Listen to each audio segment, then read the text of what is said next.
जुन्नर आंबेगाव हे दोन तालुके टॉमॅटोचे आगर म्हणून ओळखले जातात।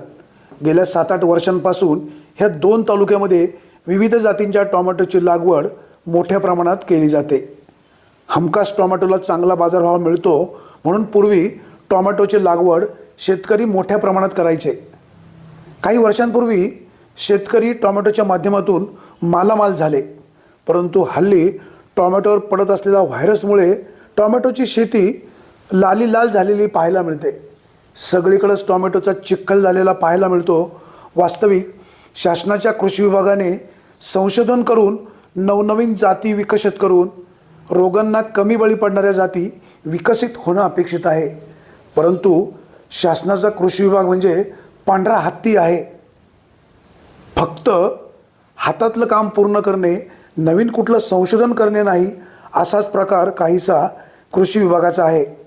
जुन्नर तालुक्यामध्ये प्रामुख्याने येडगाव परिसरामध्ये टॉमॅटोची लागवड अधिक प्रमाणात होत असते।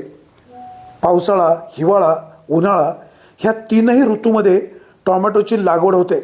मागील वर्षी 2-3 महिने टॉमॅटोला उच्चांकी बाजारभाव मिळाला, नंतर मात्र टॉमॅटोचे जे बाजार पडले ते पडलेच।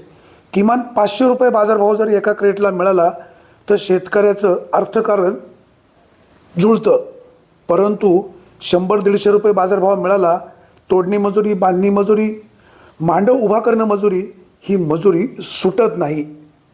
त्यामुळं टॉमॅटो हे पीक जरी नाशिवंत असलं तरी योग्य प्रकारे शासनाने काही धोरणात्मक नियोजन केलं आणि मागणी तसा पुरवठा केला तर या पिकाचे 4 पैसे अधिक प्रमाणामध्ये मिळू शकतात। यंदाच्या वर्षी उन्हाळा कडक जरी असला तरी येडगाव परिसरामध्ये टॉमॅटोची लागवड मोठ्या प्रमाणात होत असून सध्या टॉमॅटो बांधणीचं काम सुरू आहे। ब्युरो रिपोर्ट, विघ्नर टाइम्स, येडगाव। आता उन्हाळ्यापासून अथर्व विरांग, आता उन्हाळ्यामध्ये टॉमॅटोला कुठला प्रादुर्भाव होऊ शकतो? करपा येणे, असे आजार चालूच असते। आता करतो काय उपाय? आता काय रिझल्ट काय शक्यतो कुठल्या कंपनीचा मिळणंच याची गॅरंटी नाही, किंवा आपण स्प्रे घेतोय कसा। आता औषधांचे एवढे बाजारभाव वाढले, बाजारभाव मिळत नाही, शेतकऱ्याचं कसं पडतो? शेतकऱ्याला काय आता शेवटी काहीतरी काम केलं तर पाहिजेच। काम करण्यावर काय बसून काय करणार? भेटो बाजार नाही तर नाही भेटो, पण दिवस तर वाया जाऊ देत नाहीत ना। तुमचं गाव कुठलं? जाऊ येडगाव। तुम्ही येडगावचे काय नाव? बोलणे बोर। आता लोकसभेच्या निवडणुका पुढे येते, काय कोल्हे आढळराव काय ते आपल्याला एवढे काय त्यांची काय आयडिया नाही सांगता यायची। कोल्हे माहित नाही, आढळराव माहित नाही? नाही, माहिती आहेत पण कोणी येऊ शकतं, ते काय सांगता येत नाही। तर कोणाचं काम उजवं किंवा काय? सध्या तर काय आढळरावांचे काय, आता कोल्ह्यांचं हे कोल्हे बी येऊ शकते, सांगता येत नाही एवढं। आपण जनरली विचार करतो बाबा केंद्रामध्ये मोदींचं सरकार आहे, मग ते शेतकऱ्यांसाठी चांगलं आहे का? कोण आलं पाहिजे काय नाही केंद्रातलं मोदी सरकार शेतकऱ्यांसाठी चांगलं आहे? नाही, चांगलं कशाचं चांगलं नाहीच आहे ना। काय अपेक्षा आहेत? अपेक्षा काय, जे चांगलं सरकार आहे ते पाहिजे आपल्याला, जेणेकरून मग आता आपल्याला लोकप्रतिनिधी कोण हवा, आढळराव की कोल्हे? सध्या तर आम्हाला कोल्हे असले तरी काय हरकत नाही, चांगलंच आहे। शेजारच्या गावचे? शेजारच्या गावचे। मित्रांनो, तुमचं गाव कुठलं? सोनावळे म्हणजे जुन्नर तालुका, मावळात, देवराम लांडेंचा परिसर। देवराम लांडेंचं काम कसं आहे हो? काम चांगलं। देवराम लांडे तर म्हणतो आता आमदार व्हायचं, होईल का आमदार? काय आता जनतेचा कौल। तुम्ही कोणाच्या सोबत? काही देवराम लांडेच्या सोबत। देवराम लांडेंच्या सोबत। आता लोकसभेची निवडणूक पुढ्यात आहे, कोल्हे आणि आढळराव दुरंगी सामना होऊ शकतो। काय वाटतं तुम्हाला, कोण खासदार होईल? काही सांगता येत नाही आता। का तुम्हाला काय अंदाज? कोल्हे होते। कोल्हे होतील। आढळराव? आढळरावची गॅरंटी काही कमी जास्त। कशामुळे? लोकांचं काय, कोल्ह्यांचा कल जास्त का विजय होण्याचा? काही कामं चालू आहेत, काही केले। कोल्हे तुमच्याकडे किती वेळा आले?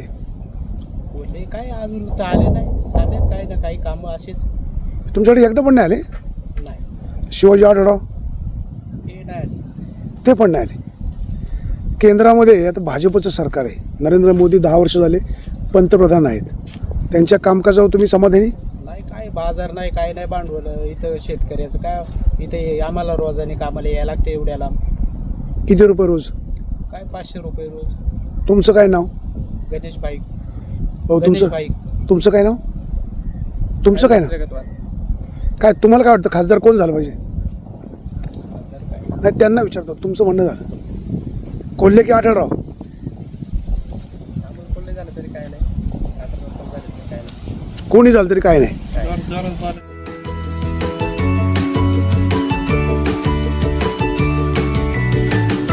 बातम्या शेतीच्या, बातम्या मातीच्या, बातम्या अन्यायाच्या, गुन्हेगारीच्या,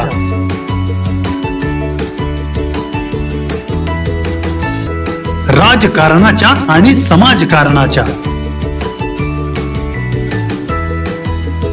शोषणाविरुद्ध बुलंद आवाज, जनसामान्यांच्या हुंकाराची गाज, सत्कार्याला प्रोत्साहन, दुष्कृत्याला अनुशासन, निर्भीड, निस्पृह, सडेतोड, बेधडक आणि रोखटोक म्हणजेच विघ्नहर टाइम्स. शोध बातमीचा, ध्यास सत्याचा. आपलं चॅनल, आपली बातमी. सबस्क्राईब तर कराच, पण बेल आयकॉनवर क्लिक करायलाही विसरू नका.